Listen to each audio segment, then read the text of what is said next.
উপর দেখে ভিতর বোঝার সাথে কন্যা সন্তান সবার ঘরে নায়ক দেখছো তুই তাকো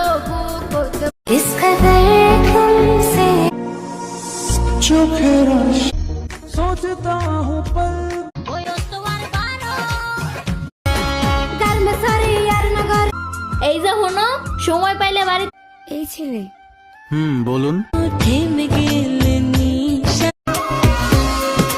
বলো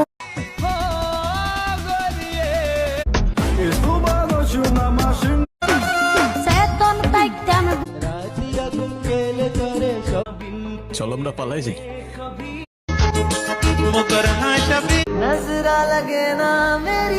চোখেতে চশমা হাতে কাছের গাছে ফাইলে